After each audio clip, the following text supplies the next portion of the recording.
그 이제 뭐 우리가 이제 산업이라고도 하는데 산업 부분이 가장 중요하기 때문에 네. 이 산업의가 이제 전통적으로 우리 이제 그 산업을 이제 잘 발전시키고 또 중소기업에 대해서는 이제 지원 정책을 강화하고 이런 것에 아무도 이의할 사람이 없거든요. 아. 그러다 보니까 여야를 불문하고 음. 그러한 정책 방향에 이제 다 수긍하기 때문에 서로 싸울 일이 많지가 않았죠. 예. 그러니까 이제 법사위나 뭐 이런 데 가면 이제 이념적인 것이 네. 부딪혀가지고 그런 이제 정권의 철학과 가지고서 많이 이제 싸우는 일이 가끔 있는데 여기는 뭐 여든 야든 야당이라 할지라도 산업 정책을 잘 해서 우리 경제가 발전해야 된다. 이런 거에 대해서는 아무도 뭐 이의가 없기 때문에 대체로 그런 이제 뭐 싸움이나 파행이나 이런 것이 별로 없던 상임위의 전통을 가지고 있었다고 볼 수가 있죠. 다만 올해는 이제 그 산업위가 원래 평화로운 곳인데 네. 올해는 이제 탈원전 이슈라든가 아, 예. 또 소상공인 문제, 최저임금의 네. 피해자다 해가지고 네. 그런 거 가지고 여야 사이에 상당히 격렬한 논쟁이 많았고 그랬군요. 예, 이게 좀 그렇게 평화로운 상임위가 아니다 하는 분위기가 될 정도로 네. 그런 부분이 있었어요. 그래서 이제 저로서는 이 분위기를 잘 이제 조화시켜서 최대한 파행되지 않고 그 이제 중재가 될 수 있도록 그렇게 이제 이끌어 나가는데 노력을 했고 그런 점들이 좀 이렇게 그 언론에서는 평가를 해주지 않았나 그런 생각을 하고 있습니다. 지금 저는 이제 탈원전 정책은 잘못됐다 그렇게 생각합니다.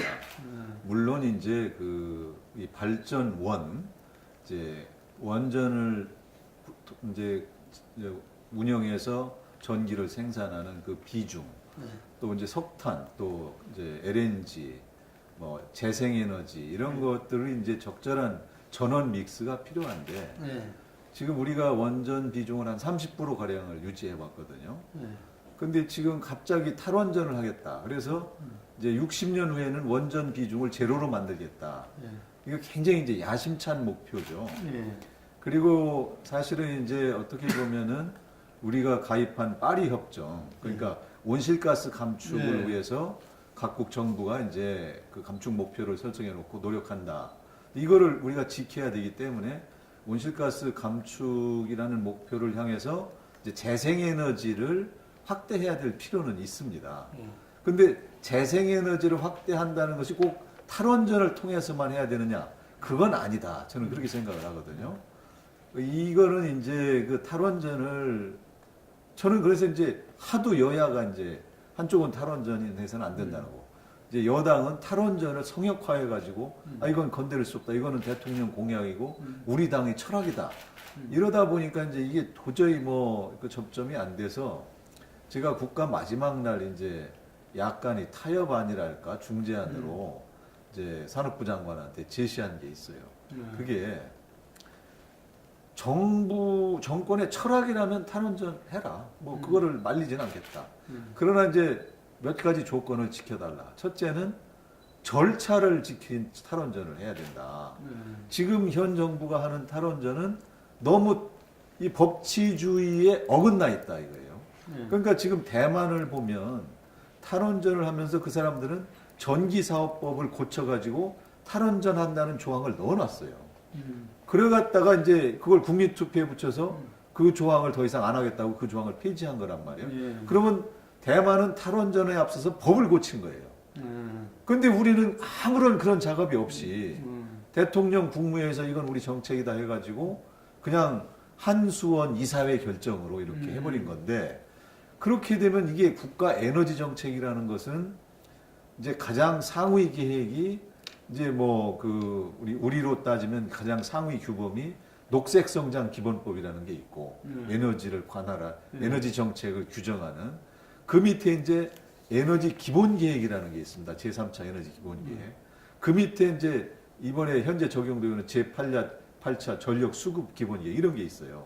그런 단계별 규범이 있기 때문에 여기에 맞춰져서 정책이 이루어져야 되는데 이 탈원전을 원전을 앞으로 계획했던 원전 6기를 다 백지화한다. 앞으로 원전 가동을 줄인다. 이런 것들 중에 어느 것도 다 반영이 안 된 채 그냥 그 정부 결정과 한수원 이사의 결정으로만 이루어졌다 이거죠. 그래서 이거는 절차적으로 잘못됐고 너무 성급한 것이다. 그 다음에 두 번째로는 이 현재 계획했던 원전 6기를 폐지한다고 하는데 그 중에 신한울 3, 4호기라는 게 있습니다. 그거는 진행이 너무 많이 된 거예요. 행정 절차는 90% 완성됐고 또 뭐 부지 같은 것도 지금 다 준비되어 있고 착공을 지금 안 하고 있을 뿐인데 그거는 이제 두산중공업에다가 터빈을 의뢰해서 두산중공업은 그거를 만들기 위해서 한 6천억 이상을 들여서 해놨거든요. 그래서 지금 그거를 백지화한다는 거는 너무 많은 이제 피해가 돌아간다 관계자들한테. 그렇기 때문에 신한울 3, 4호기는 재개했으면 좋겠다. 제가 그렇게 이제 얘기를 했습니다. 그래서 지금 이 얘기는 뭐냐면 이제 탈원전을 정부가 꼭 하겠다면 속도를 조절해야 된다.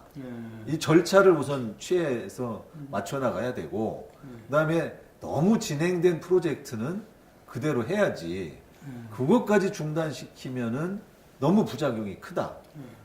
그러면서 지금 이제 6기를 추진하면서 그 원전이라는 게 한번 추진하려면 한 10년 이상 필요합니다. 그 원전 부지 결정하는데도 몇 년 걸리고 주민 동의 받아야 되고 그 지역의 토지들을 주민으로부터 다 하나하나 매수를 해야 돼요.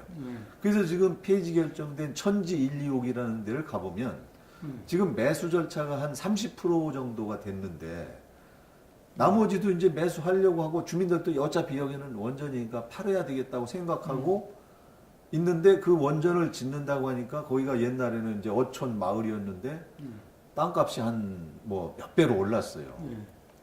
그러면 그 이제 원전을 이제 그 땅으로 원전을 이제 한수원에다가 판 사람들은 이 계획이 백지화됨으로써 도로 돈을 내놓고 땅을 가져와야 될 판이고 땅을 안 판 사람들 중에서도 그 높아진 땅값을 어차피 이게 원전 될 것 같으니까 어디다가 뭐 저당 잡히고 돈을 빌려서 뭐 이사 갈 준비를 했거나 투자를 했거나 이런 사람들이 수두룩하고 원전을 기대하고 여러 사업을 계획했던 사람들이 많아요. 이 손해들을 그러면 정부는 뭐 어떻게 할 거냐? 정부가 아무런 대책이 없어요. 여기에 대해서. 손해배상을 해주겠다 안 해주겠다 무슨 근거로 하겠다 하면은 어느 돈으로 할 거냐? 아무런 계획이 없습니다.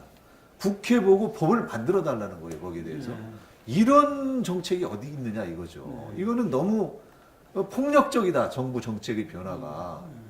그래서 이제 이런 부분에 있어서 지금 탈원전 정책의 구체적 추진 과정이 너무 문제가 많습니다. 그래서 저는 이걸 총괄적으로 속도 조절이 필요하다.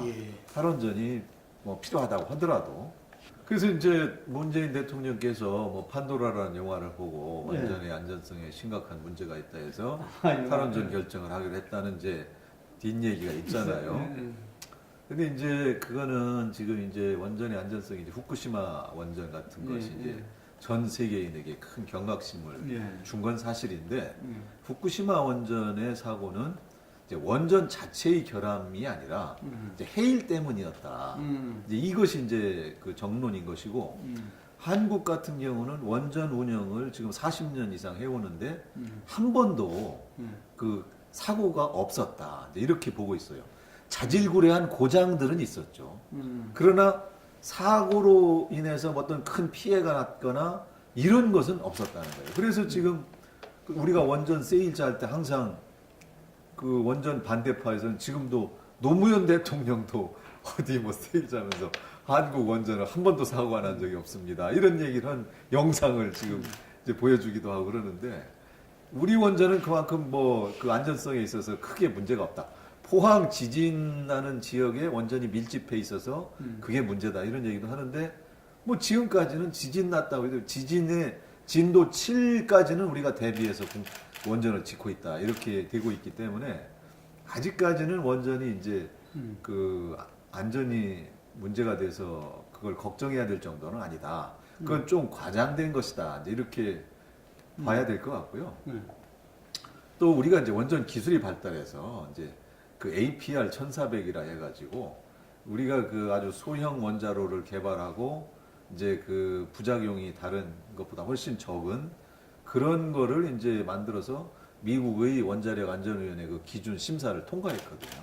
그래서 이제 그 세계 각국에서 이제 원전 기술로서는 한국이 상당히 앞서가는 나라다 이런 거를 가지고 있기 때문에 그런 안전 문제도 계속 업그레이드 될 수 있다. 저는 또 그렇게도 보고 있죠. 그러니까 몇 조가 들어가죠. 원전 한 기 짓는데 보통 한 뭐 9조 원 가까이 들어간다고. 그렇지만 이제 그 대신에 이제 그 가동률이 다른 에너지 저 발전원에 비해서 훨씬 높고 또 이것이 이제 일단 싸다고 볼 수 있죠. 물론 원전 반대 측에서는 이제 그 원전 폐기물 처리 이제 이것까지 감안하면 싸다고 볼 수 없다 이러는데 어쨌든 지금까지는 이제 폐기물 처리도 앞으로 이제 기술 발전에 의해서 이제 뭐 그 이제 이렇게 더 반감기를 단축한다거나 이런 것이 이제 가능하다고 이제 예상을 하고 있고 어쨌든 지금까지는 그 발전원의 가동 이제 단가에 있어서는 원전이 가장 싼 걸로. 그 다음에 또 하나 이제 아까 제가 온실가스 감축을 얘기했는데 온실가스 감축 면에서도 가장 탄소 배출이 적은 이제 발전원 중에 하나죠. 그런 점에서 그 IPCC라는 이제 국제 그 이제 기후 변화와 관련된 국제 기구가 있는데 그거 회장이 이제 우리나라 이회성 씨가 회장이에요. 근데 지난 10월달에 송도에서 그 이제 그 회의를 열어가지고 우리 지구가 이제 지속 가능하기 위해서는 우리 지구촌의 온도 상승을 1.5도로 2050년까지 낮춰야 된다. 이렇게 이제 얘기를 하면서 이 전기를 만드는 그 발전원의 비중을 이제 화석 연료를 줄이고 재생에너지로 되도록이면 해라. 이렇게 이제 권고를 하면서 거기서 그러나 원전은 아직까지는 이제 사용 가능하다. 이렇게 이제 얘기를 해놨거든요. 그래서 저희들로서는 이런 것, 모든 것을 감안하면 이제 원전을 너무 급격하게 없애는 거는 지금 우리로서는 이제 그게 이제 그 가능하지가 않습니다. 현재 이 전기 요금 체계. 지금 정부는 전기 요금을 이제 그 뭐 언제까지 2020년까지 안 올리겠다 이렇게 하고 있는데 이 가장 싼 것이 원전이기 때문에 원전을 축소하고 딴 걸 쓰면 전기 요금이 올라갈 수밖에 없어요.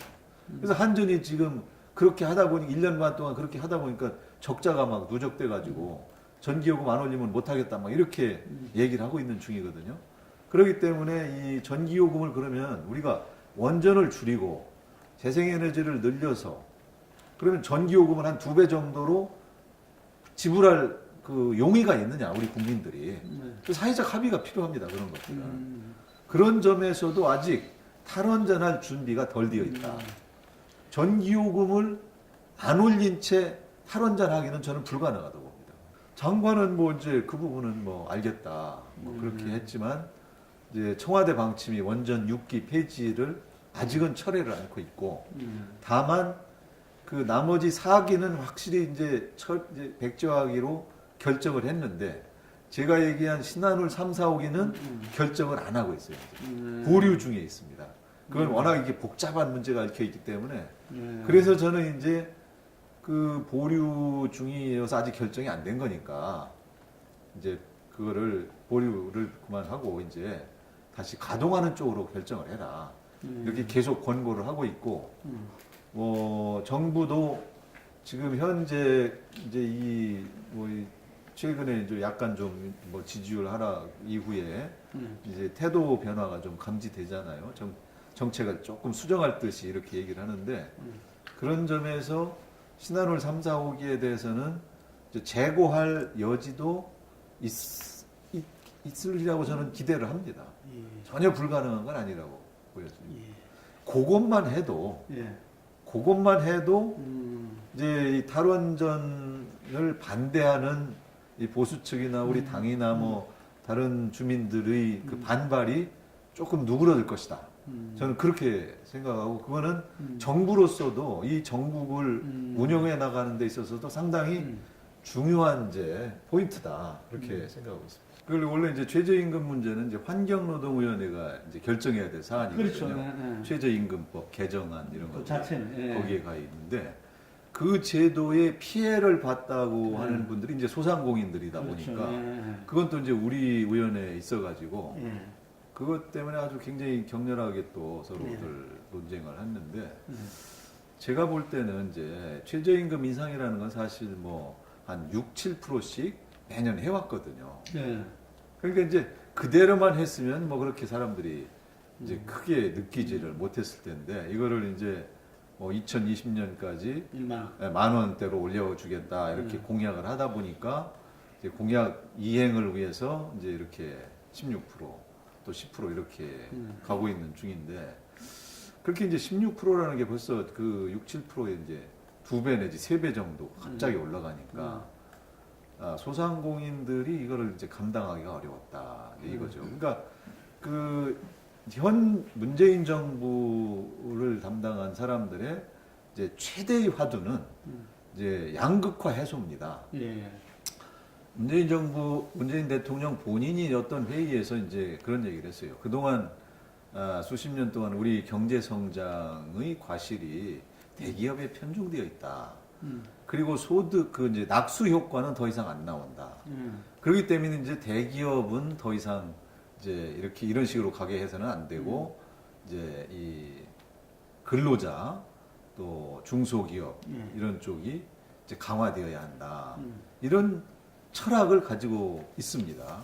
그 중소벤처기업부도 그래 생겨. 그래서 이제 뭐 물론 뭐 그거는 네 그렇긴 그 생각은 저는 뭐 물론 그 생각 자체가 정확하다고는 생각하지 않습니다. 그러나 그렇게 생각할 수는 있다. 그렇게는 보여지는데 이 소득의 분배의 악화, 소득의 양극화를 해소하기 위한 방법론은 지금 이런 식으로 가면 안 된다. 이렇게 보여지는 것이 왜냐하면 이거를 해놓고 보니까 이 근로자들의 임금이 올라가는 것만 생각했지 근로자들을 서너 명씩 고용해서 소상공인들이 이제 이렇게 있는 경우 그 자영업자 이런 분들은 서너 명 고용해서 그 사람들이 나오는 영업이익이 많은 게 아니거든요. 그동안 오랫동안 경기 침체도 많이 있었고 그래가지고 우리 경제 성장률이 계속 떨어져 왔잖아요. 그러다 보니까 이분들의 영업이익, 자영업자의 영업이익이 근로자 한 사람이 가져가는 월급 수준밖에 안 되는 부분들이 한 60%는 되는 거예요, 우리나라에. 그리고 우리나라의 그 자영업자 비율이 다른 나라는 뭐 10%대인데 우리는 막 26% 가까이. 그렇죠. 지금은 20%, 22% 정도로 조금 줄었다고 하지만 여전히 다른 나라에 비해서 훨씬 많은 부분을 차지하고 있는데 이분들한테 근로자 임금을 뭐 한 20, 30%씩 올려라. 그러니까 이게 당장 인건비가 막 크게 이제 부담이 되고 그게 자기들이 수익 저하로 이어지고 또 그러다 보니까 이제 그 인건비가 높아지다 보니까 또 물가 상승으로 모든 게 연결되고 이러다 보니까 소비자들이 이제 물가가 올라서 지갑을 조금 덜 쓰는 이런 경향으로 흘러버리고 또 그 서너 명 고용하다가 인건비 안 되니까 그러면 2명 잘라. 그래서 고용이 이제 더 악화가 되고 이런 실물에 들어가서 현장에서 해보니까 그런 여러 가지 부작용이 너무 심한 거예요, 이게. 저희들도 뭐 그냥 말로만 들은 게 아니라 이제 저희 지역구에 골목들을 다녀보면 하우성입니다, 그냥. 그러니까 우리 지역에 뭐 한 30년 된 식당 이런 게 식당 하나가 30년 되기가 어렵거든요, 보통. 근데 그 식당이 이제 잘 나가는 곳이었는데 한 달 매출이 뭐 평균 한 5천만 원 하다가 지금은 2천만 원으로 떨어졌다. 사람도 더 내보내야 될 판이고 계속 이런 식으로 가면 문 닫아야 된다. 이런 얘기를 한두 군데서 듣는 게 아니에요. 그러다 보니까 이게 이 최저임금의 급격한 인상은 우리 소상공인과 자영업자들의 형편을 고려하지 못한 예기치 못한 부작용을 이제 초래한 거죠. 그래서 저희들이 이제 뭐 저도 그런 개정안을 냈지만 이제 뭐 이 경총이나 소상공인 연합회나 이런 데서 최저임금 차등화를 해달라 이렇게 그렇죠. 이의 신청도 하고 뭐 법 개정안도 내고 그랬죠.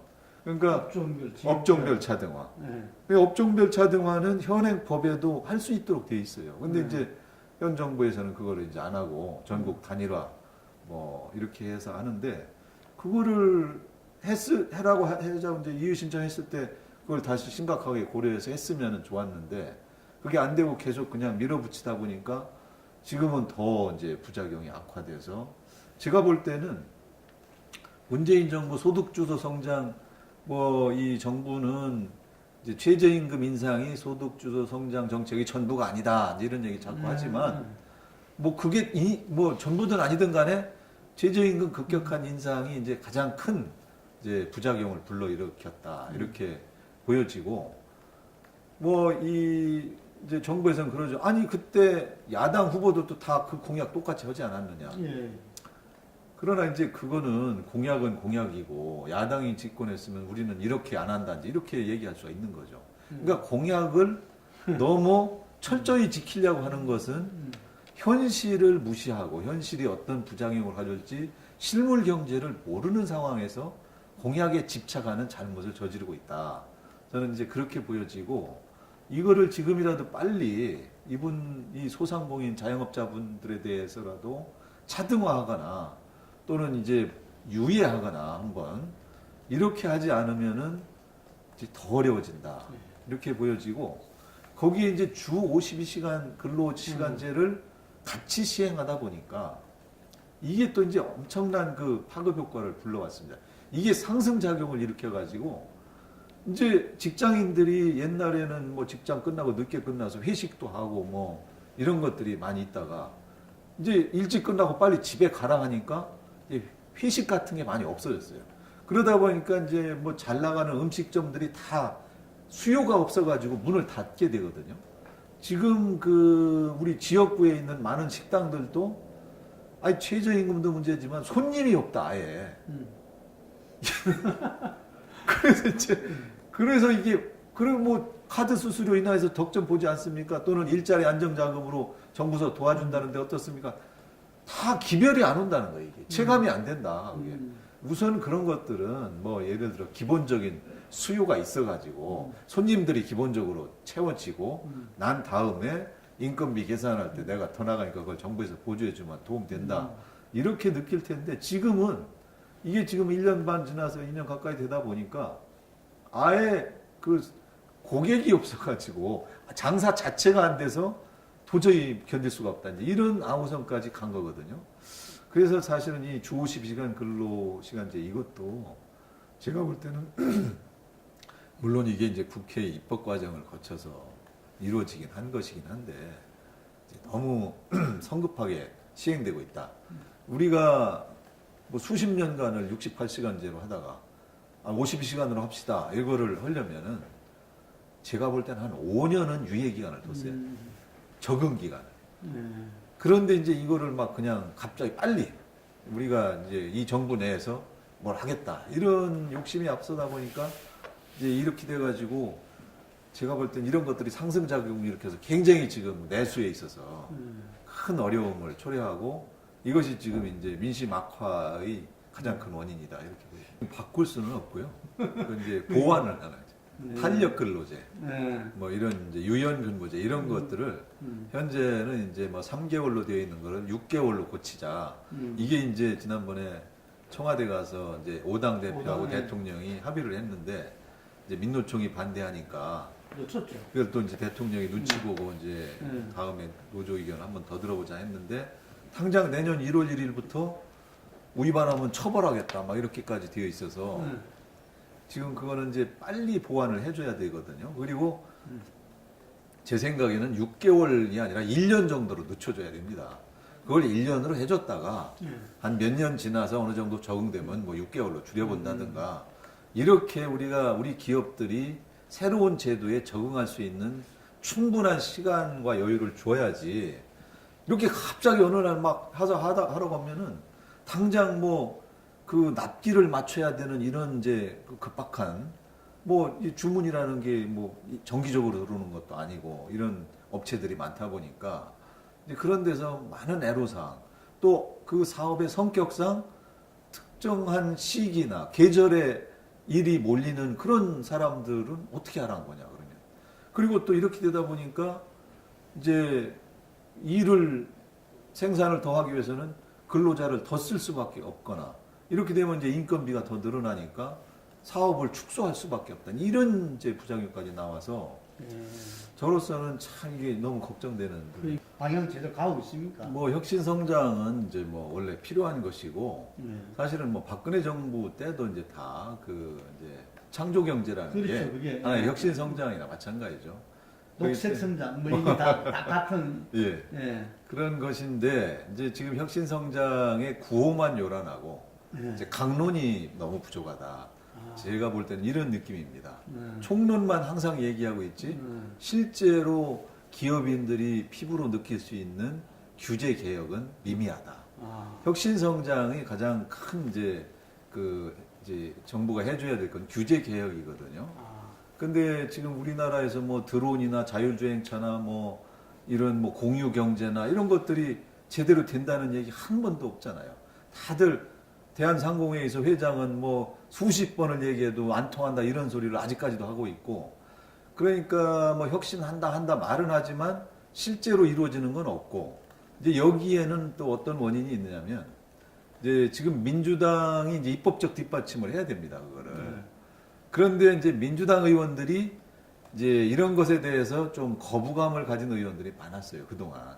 왜냐하면 우리 박근혜 정부 때 이제 새누리당에서 서비스 발전 기본법 네. 개정을 해서 원격 의료도 도입하고 이런 걸 하자고 열심히 얘기했지만 이제 민주당에서 원격 의료는 이제 의료의 공공성을 저해한다. 예. 이런 이유로 반대를 했고 예. 지금도 그런 이제 인식 때문에 이게 이제 해결이 안 되고 있습니다. 예. 그래서 이제 이런 것들이 다 이렇게 제대로 되려면 예. 이제 이 우리 여당 의원들의 마인드가 바뀌어야 되는데 예. 아직도 뭐 핀테크 한다 하니까 뭐 은산분리가 너무 침해되면 안 된다 해가면서 겨우 조금 어떻게 하는 중이잖아요. 이제 이런 것들이 아직도 이 그 기업들이 이제 혁신하기 위해서 나아가야 될 새로운 신산업으로 나갈 수 있는 환경이 만들어지지 못하고 있다. 이렇게 볼 수밖에 없는. 그런데 이제 세월호 참사는 사실 뭐 어떤 그 안전에 대한 규제가 느슨해서라기보다는 이제 이 운행하는 이제 선장이나 이런 사람들이 판단 미스였죠. 그게 이제 그런 것이고, 그러니까 이제 그 배가 뭐 그 노후화돼서 쓰지 못하는 걸 쓴 거 아니냐 이런 것은 사실은 그 정도의 그 이제 연한이 지난 배들을 많이 쓰고 있었던 게 현실이고 외국에도 마찬가지입니다. 그 배라는 것은. 그런데 이제 우리가 안전 의식이 부족했던 것이고, 그래서 이제 안전에 대한 규제는 사실 너무 빨리 해제하면 안 되는 거긴 맞습니다. 예. 그러나 이제 새로운 산업을 시도하기 위해서는 이제 어느 정도 풀어줘야 돼서 지금 현재 지난번에 우리 산업위에서 이제 통과시킨 바가 있는 일부 그 이제 지역과 관련된 규제 해제에 관련된 법들, 뭐 규제 샌드박스에 관련된 법들이 있었는데 거기서 이제 일정 부분 그런 부분들을 이제 해제하는 조치를 취하긴 했죠. 그러나 지금 이제 그런데도 왜 이게 지금 기업들은 잘 못 느끼느냐? 이거는 결국 이제 정부가 기업들에 대한 치어리더라는 느낌을 못 갖는 거예요. 기업들이 자꾸 이제 뭐 그 특히 이제 대기업을 상대로 이제 공정거래 해야 된다. 당신들 뭐 갑질하면 안 된다. 이런 식으로 자꾸 이제 이렇게 억제하는 듯한 인상을 주다 보니까 이제 현 정부는 기업에 대해서 좀 적대적이다. 이제 이런 인식을 갖고 있어요. 그래서 기업들이 새로운 투자를 잘 안 하고 있습니다. 꺼리고 있습니다. 이 투자가 안 이루어지니까 이제 우리가 이제 이 성장이 이제 덜 일어나는 거죠. 고용이 창출이 덜 되는 것이고, 좋은 일자리는 결국 기업들이 만들어야 되는 것이고, 기업들이 투자를 활발하게 해야만 이제 그 성장도 이루어지는 것인데, 우리는 지금 이제 이게 지금 그런 부분에서 많은 문제점이 있고, 어쨌든 그 규제와 관련돼서는 과감한 이제 해제가 필요한데, 이제 안전에 대한 부분은 우리가 여전히 그런 규제 해제할 때 문재인 대통령도 요즘 규제개 용어를 많이 쓰시죠. 그렇습니다. 예. 예. 뭐 오늘 또 보니까 이제 그 뭐 이 창원 가서 네. 제조업 혁신을 위해서 스마트 네. 팩토리, 네. 스마트 공장을 뭐 몇천 그렇죠. 개를 만들겠다. 예, 이렇게 이런 얘기를 하는데 이제 뭐 그건 좋다 이거예요. 이제 뭐 그렇게 하는 거는 맞고 그렇게 해야 되는데 근데 문제는 기업인들이 그러면 야 막 박수 치고 진짜 좋습니다 해야 되는데 지금 그런 분위기가 전혀 안 나오는 거예요.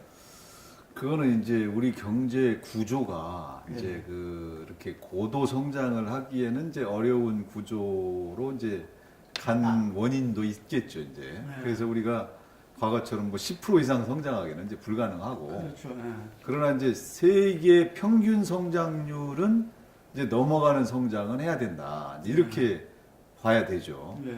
만일에 우리가 세계 평균 성장에 못 미친다면 그거는 우리 이제 그 정부의 잘못이다 이렇게 볼 수밖에 없는 거죠. 우리가 이제 그러나 물론 뭐 일본이나 아주 뭐 이렇게 그 우리보다 훨씬 선진화된 그런 큰 경제들은 이제 그렇게 뭐 평균 성장 가기도 어렵습니다. 사실은 일본이나 미국이나 뭐 예, 이런 데는 그런데 이제 그러나 우리 정도 규모는 아직 세계 평균 성장은 가야 된다 이렇게 이제 봐야 되는 것이고 그렇기 때문에 이제 이 성장을 이끌기 위해서는 기업들이 이제 투자를 해야 되고 한국에 와서 기업을 하고 싶어 해야 되고 이래야 되는데 지금 우리는 정반대거든요.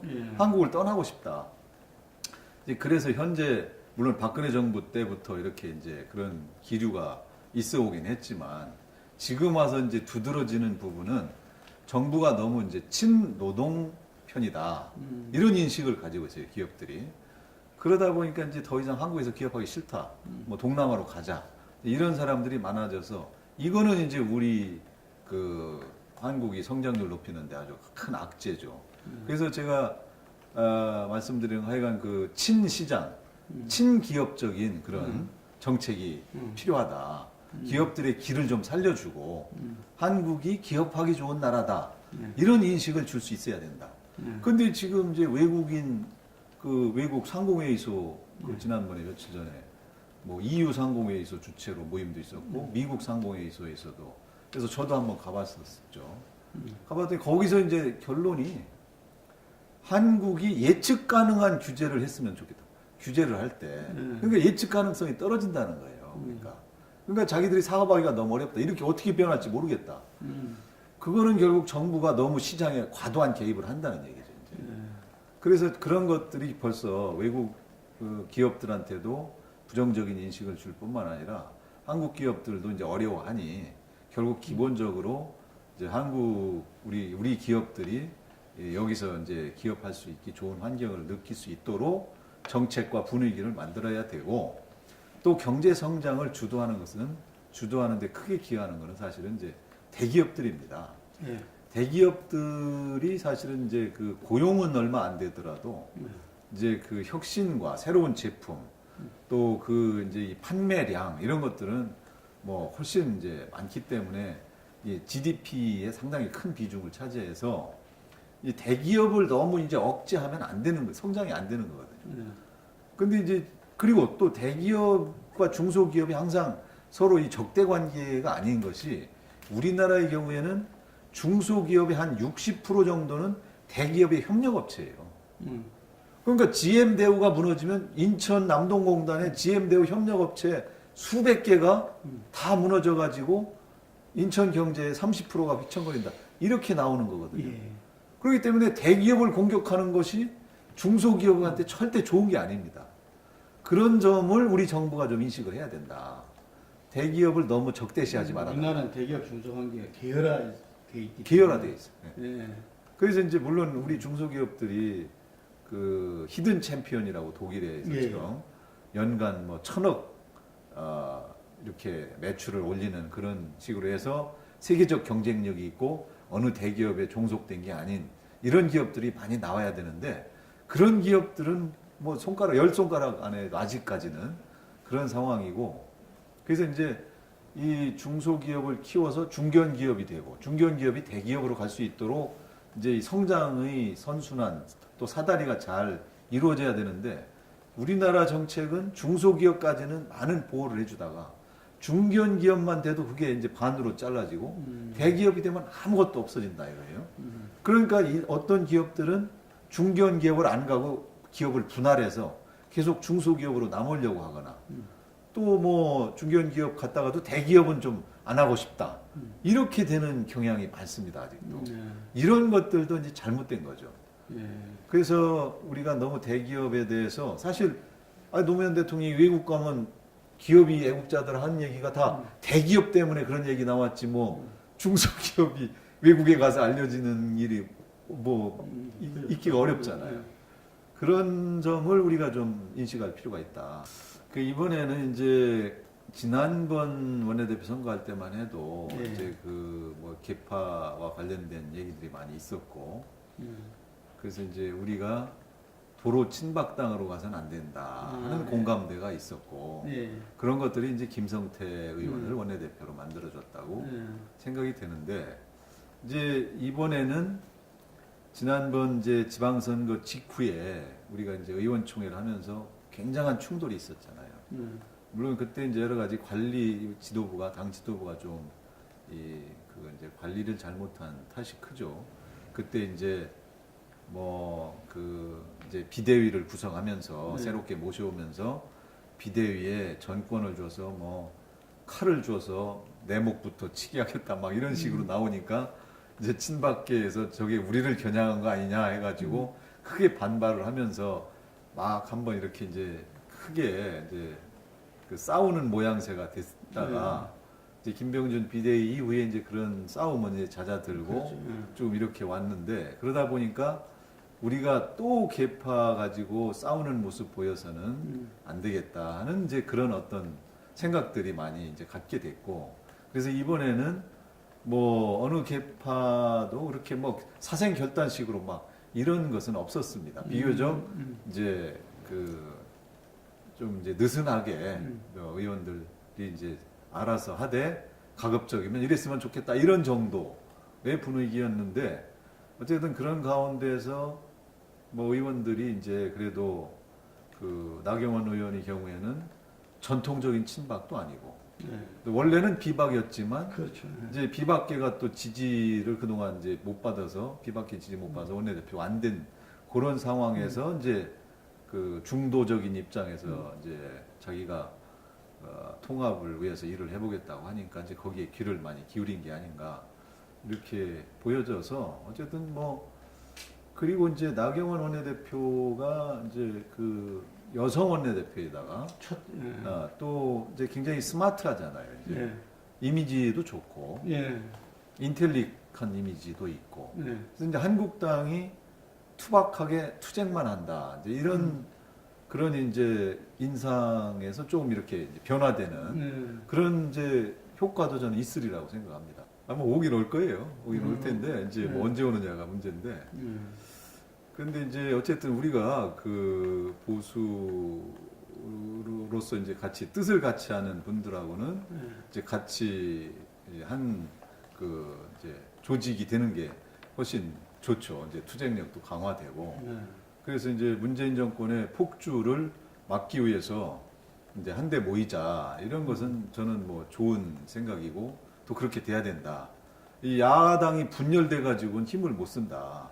이렇게 생각이 돼서 무슨 보수 대통합이라는 기치는 이제 꼭 필요하다 이렇게 보여지고 그런 것을 위해서는 이제 나경원 원내대표도 많은 노력을 해야 된다. 만일에 자기가 친박의 표로 당선됐기 때문에 이제 그 친박이 계속 친박성을 유지하는 당에 오고 싶지 않다는 사람들이 있다면 그런 부분들을 그분들을 설득하든지 아니면 이쪽을 설득하든지 해서 뭔가 이제 올 수 있는 분위기를 만들어 주든가 이렇게 해서 우리가 힘을 합치도록 해야 된다. 이게 나 대표의 이제 현재의 그 과제는 결국 대외적으로는 여전히 문재인 정부에 대해서 강력한 투쟁을 해야 되고 대내적으로는 통합을 해내야 됩니다. 그 통합은 일단 한국당 내에서 이제 친박과 비박의 통합을 이뤄내야 되고 그 밖에 이제 거기서 그걸 바탕으로 이제 보수 대통합을 이뤄내야 되죠. 이제 그래서 그런 것들은 이제 어느 하나도 중요하지 않은 건 아니다 이렇게 생각이 듭니다. 연동형 비례대표제는 이제 그 이론적으로 따져보면은 예. 이제 그 득표수만큼 예. 그 정당에서 의원을 득표율만큼, 차지하는 예. 것이 이제 맞죠, 그게. 예. 비례성 의원칙에 예. 합당한 얘기죠, 그게. 예. 합당한 얘기인데, 근데 이제 선거제도라는 건 항상 각 정파들이 이제 의견을 일치해서 지금까지 합의를 해야 예, 돼요. 예, 개정을 해왔거든요. 그래서 이거는 뭐 다수결로 할 수 있는 게 아닙니다, 절대. 예.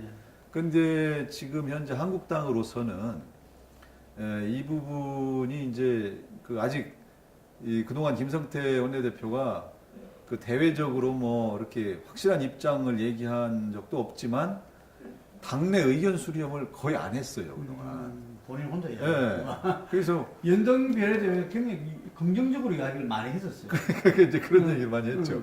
그러니까 이제 김성태 원내대표는 이제 그 한국당이 서울에서 약하니까 네. 이제 대도시에서 중대 선거구로 가면 좋겠다 이제 이런 생각이 있었던 거죠. 예. 이제 그러다 보니까 이제 그런 한에서는 이제 긍정적이다 이런 얘기를 했었던 것인데 그러나 이제 뭐 농촌 지역 의원들도 있고 그렇기 때문에 아직 우리가 여기에 충분히 토론을 못 해봤고 다만 이제 지금 한국당에서는 저도 이제 과거에 그 뭐 심상정 뭐 박영선 이런 분들이 모여서 이제 민심연대라고 해가지고 요 정개특위 전에 이제 그냥 그 국회의 공식 기구가 아닌 이제 개인적 차원에서 각 당에서 나와서 선거제도 개혁 토론을 해보자 해서 이제 한국당에서는 제가 나가서 얘기도 했었고 또 제가 그 바른정당에 있을 때 이제 지난 대선 앞두고 야3당 개헌안을 또 이제 같이 만들 때 예. 제가 관여를 했었고 예.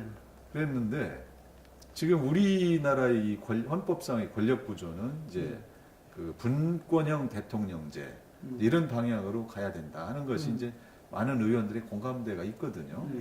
이제 그거는 뭐냐면은 이제 대통령은 직선으로 뽑더라도 이제 행정권은 총리에게 맡기고 그 총리는 국회에서 선출하자 이런 겁니다. 예. 그렇게 되면 이제 대통령 권한이 분산돼서 더 이상 제왕적 대통령이라는 말은 안 나올 것이다. 그래야만 이제 고질적인 이 헌정 그 이제 여러 가지 잘못된 상황을 막을 수 있다 이것인데 이제 이렇게 된다면 이런 선거제도가 딱 좋아요. 근데 지금 현재 그런 것이 없이 대통령이 다 막 좌지우지할 수 있는 상황에서 이제 이렇게 해놓으면 연동형을 도입하면 이거는 이제 다당제를 만드는 좋은 이제 제도거든요. 다당제로 갈 수밖에 없습니다. 이렇게 하면 그렇게 되면 야당은 분열되거든요. 그렇기 때문에 한국당으로서는 현재 문재인 정부에 대해서 투쟁을 해야 되는데 야당의 전력을 약화시킬 수는 없다. 그래서 연동형 비례대표제는 그것이 이상적이고 합리적이긴 하지만 현재의 상황에서는 채택하기가 쉽지가 않다. 이렇게 보는 의원들이 많이 있습니다. 근데 의석수는 뭐 이 좋아질 수도 있고 나빠질 수도 있고 이런 거잖아요. 그렇긴 하죠. 그죠? 그건 지지율에 따라서. 네. 지금 지지율이라면은 뭐 지금보다 훨씬 적어질 건데. 그러니까 이제 지지율은 뭐 좋아질 수도 있으니까 그래서 이제 양당제가 되면 우리가 다수가 될 가능성도 있다. 또 이렇게 이제 생각들 하는 거예요. 예. 아니 그러니까 지지율이 좋아지면. 금방 말씀하신 대로 그 연동형 비례제가 다당제를 하고 그것은 문재인 정부에 맞서는 그 연대를 갖다 약화시킨다. 예, 예, 예. 양이 처음 나온 것 같아요. 제가 보니까. 그 얘기는 아무도 안 했을 네, 거예요. 아무도 안 했어요. 근데 그것도 상당히 그 일리가 있는. 야당으로서는 야당으로서는. 이제 생각하지 않을 수가 없는 그런 네. 측면이죠. 그리고 좀 전에 이야기하신 건 나 대표와 똑같은 것 같아요. 연동형 비례대표제는 권력 구조가 같이 이야기돼야 된다. 예, 지금 그 말씀을 하신 거잖아요. 그렇죠. 그런데 이제 그게 그 지금 뭐 당연히 이제 평화를 원하고 평화를 원한다는 점에서는 과거 이명박 정부나 박근혜 정부도 똑같습니다. 지금 이제 이 현 정부는 이명박 박근혜는 완전히 냉전 시대 남북 관계였다. 한 번도 뭐 교류도 없었고 그래서 우리는 전혀 다르게 지금 이렇게 하고 있지 않느냐 하는데 사실은 이명박 박근혜 정부가 평화를 원하지 않은 적이 없다. 저는 그렇게 얘기하고 싶어요. 그때도 남북 관계 교류를 하려고 했고 박근혜 대통령도 뭐 베를린 선언, 뭐 드레스덴 선언 해가면서 우리가 서로 합의만 되면 많은 교류 협력을 통해서 북한을 많이 지원해 주겠다 뭐 여러 공약을 얘기했거든요. 네, 통일 대박론 뭐 그랬는데 왜 그럼 안 됐느냐? 그거는 결국 이제 뭐 그 금강산 관광객 피살 사건이나 천안함 폭침이나 뭐 이런 걸로 인해서 그런 거에 대한 사과가 필요하지 않느냐 하는 것이 또 그 당시 국민들의 여론이었습니다. 그런 거를 하다 보니까 이제 이게 경색될 수밖에 없었던 것이죠. 그래서 이 이명박 박근혜 정부 때 남북 교류가 안 된 원인이 한국 정부에 있느냐? 저는 그렇게 생각하지 않습니다. 지금까지의 모든 남북 관계의 충돌은 전부 북한의 도발에 의해서 이루어져 왔던 거예요. 그렇기 때문에 그러다 보니까 이제 당연히 거기에 대응하기 위해서 우리로서는 이제 거기에 대한 사과나 응징을 해야 된다. 이래서 이제 오이사 조치도 나왔던 것이지. 뭐 우리가 이 과거 정부 보수 정부들이 뭐 평화를 원하지 않았던 것이 아니다. 그 다음에 지금 이제 평화를 위해서 이렇게 가서 뭐 만나고 하는 거는 좋습니다. 지금 문재인 대통령에 대해서는 우리가 제가 평가할 수 있는 부분은 이제 트럼프 대통령이 이제 북핵을 용납할 수 없다 해서 공격론까지 나왔었잖아요. 그렇죠. 그러다 보니까 이제 전쟁이 임박했다.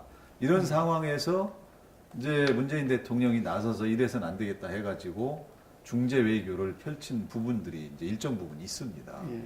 물론 이제 김정은이 이 정상회담에 나온 이제 그 원인이 이제 몇 프로가 문재인 정부의 이제 역할에 의한 것이냐.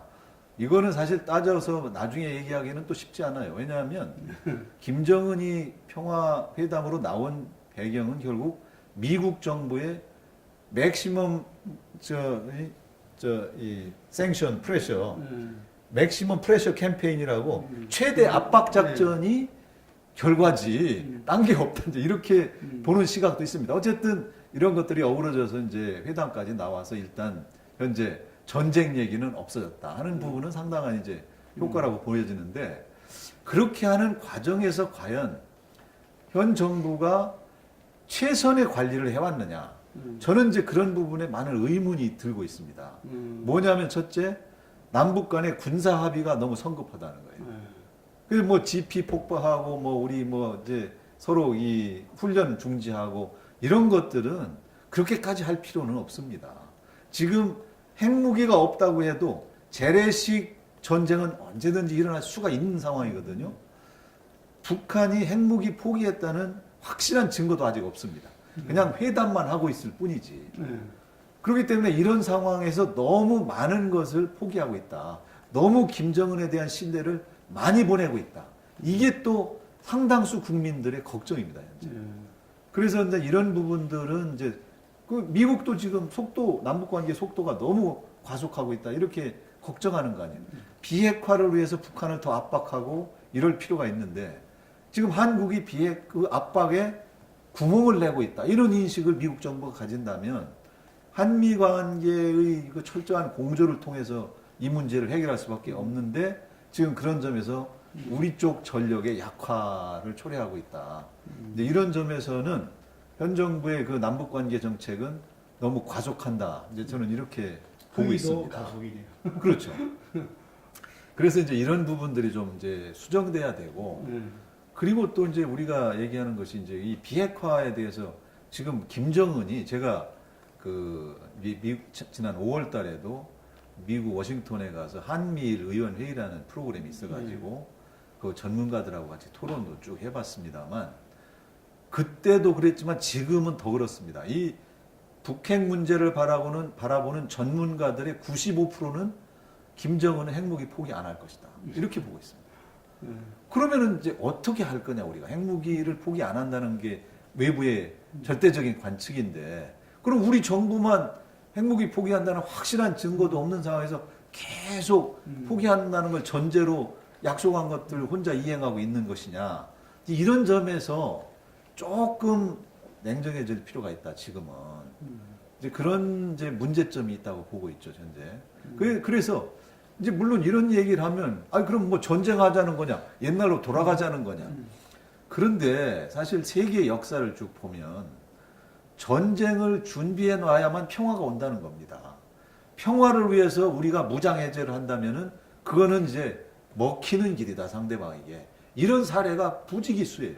그렇기 때문에 지난번에 그 우리 재향군인의 장성급들만 400명이 모여가지고 현 정부 이런 군사합의 문제점이 있다 이런 목소리 나오고 있는 것이고 많은 국민들이 한편으로는 평화 프로세스가 잘 진행돼서 핵무기 포기해서 우리가 정말 이렇게 남북 관계가 잘 발전되기를 원하지만 한편으로는 또 많은 국민들이 이러다가 잘못되는 거 아닌가.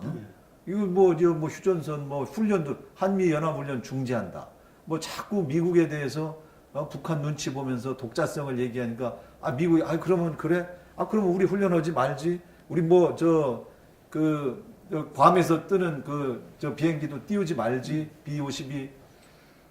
그러다 오늘 어저께 보니까 통일연구원에서 평화협정에 대한 초안을 자기들이 만들었다고 나오는데 거기에 북한이 핵무기 50% 포기하면 주한미군 철수를 고려해야 된다. 이런 거는 이제 사실은 말이 안 되는 소리거든요. 이거는 그동안 이제 정부가 해왔던 방침에도 반하는 것이고 그래서 결국은 이렇게 발전해 나갈 게 아니냐, 결국은. 너무 쉬운 무장해제, 너무 북한 눈치만 보는 이제 그런 협정, 정책, 이런 것들로 인해서 한국의 안보가 너무 위험해지는 거 아니냐. 이런 걱정들이 실제로 있습니다. 우리 당은 그런 국민들의 우려를 대변해서 얘기를 하는 것이고, 그런 점에서 정부가 좀 더 주의를 기울여 주기를 촉구하는 것이죠. 예. 이제 그런 부분들은 이제 대기업을 우리가 불러서 뭐라고 할 수는 없는 상황인데, 제가 이제 국회 포럼 대표를 몇 가지 맡고 있는데, 그 중에 하나가 이제 CSR 포럼이라는 게 있습니다. 이제 기업의 사회적 책임. 근데 그거를 수년간 해오고 있고, 이제 그거와 관련해서는 이제 대기업들도 당연히 적용되는 얘기지만, 제가 초점을 맞춰왔던 건 중소기업들. 예를 들어서 이제 외국의 다국적 기업이 이제 한국에서 협력업체를 찾을 때 CSR 보고서를 보자 이러는데 우리 기업들은 전혀 준비가 안 된 경우가 많아요. 그런 이슈에 대한 인식이 없었기 때문에. 그러나 요즘에는 이제 그런 식으로 되기 때문에 하나의 이제 무역 장벽이기도 하고 또 반드시 해야 될 일이고 또 그 자체가 이제 기업과 우리 사회의 선순환을 위해서 꼭 필요하다고 봅니다. 그러니까 이거는 이제 이 기업의 사회적 책임이라는 게 사회공헌을 얘기하는 게 아니라 사회공헌도 일부지만 기업이 경영을 하는데 윤리 경영을 하고 인권을 존중하고 환경을 침해하지 않고 이제 이런 경영을 하라는 거거든요. 그래서 이제 그런 것들에 대해서는 많은 이제 UN 글로벌 컴팩트니 이런 이제 기준도 나와 있고 이제 EU에서는 아예 그거를 모든 기업들이 그거를 이제 준수할 수 있도록 점점 강제해나는 그런 이제 법규도 나와 있습니다. 그래서 저희들도 이제 그런 거를 계속 해오고 있죠. 그래서 지난번에 자본시장 육성법 개정안에다가 이 상장 기업들은 모두 매년 연말에 보고하는 보고서에다가 기업 보고서에다가 CSR에 대해서 반드시 의무적으로 보고하도록 해야 된다. 이렇게 이제 넣었었는데 그게 이제 지난 정부 때는 이제 정부가 그걸 갑자기 의무화하는 거는 너무 지나치다. 그냥 임의적으로 할 수 있도록 하자. 이렇게 해서 지금 현재 아직 법사위에 계류 중입니다. 그게 통과는 안 됐는데 이제 자율적으로 할 수 있도록. 그래서 제가 자율적으로 하려면 이제 잘하는 기업에 인센티브를 주도록 해야 된다. 운영을 좀 그렇게 해달라. 이렇게 정부에 요구를 하고 있습니다. 이런 식으로 우리가 어쨌든 국회에서 이제 간접적으로라도 우리 기업들이 이제 그런 윤리 경영을 잘 할 수 있도록 이렇게 독려는 하고 있죠. 그리고 이제 그런 안전 문제에 대해서는 이제 여러 가지 거기에 대한 별도의 규제들은 다 아직도 살아 있다고 생각이 됩니다. 그래서 그런 것들은 이제 그대로 하고 또 대기업들의 행태에 관해서 이제 항상 문제되는 중소기업 간의 이제 특허권 기술 탈취라든가 갑질이라든가 이런 부분들은 이제 공정거래법이 지금 현 정부가 공정거래위원회를 강화해서 그런 부분을 열심히 감독하기 때문에 그런 부분들에 대해서도 공정경제에 대해서 우리가 더 얘기할 이제 거리가 없을 정도로 잘 할 것이다. 이제 이렇게 보고 있고 그래서 지금 말씀하신 부분들에 대해서는 저는 지금까지 이제 대기업들이 너무 기가 죽어가지고 이제 뭐 투자도 못하고 이러고 있다는 측면을 감안해서 기업의 길을 살려줘라 했는데 이제 그러나 반면에 기업 활동을 하면서 뭐 근로자들이 이제 자주 뭐 상해를 입는다든가 아니면 사고를 당한다든가 이런 것들은 하지 않도록 그렇게 환경을 만들어야 되고 요즘에는 이제 우리 국내에서 일어난 일들이 글로벌 경쟁 시장에서 그냥 뭐 순식간에 다 공유되거든요. 그래서 그런 사건 사고에 대해서 기업 스스로가 굉장히 경계를 합니다. 지금 이거는 뭐 어떤 사고가 났다 하면 벌써 그 이제 주가에 금방 영향이 있고 금방 소문이 나고 서로 그거를 또 이용해서 상대방을 이제 어떻게 하려는 경쟁사들이 너무나 많기 때문에 그래서 이제 그런 부분들은 뭐 대기업의 경우에는 뭐 우리가 물론 이제 더 감독도 해야 되겠지만 알아서 이제 자기들 그런 것이 있으면 이제 자기들 손해이기 때문에 해나갈 수밖에 없지 않느냐 이렇게 생각이 듭니다.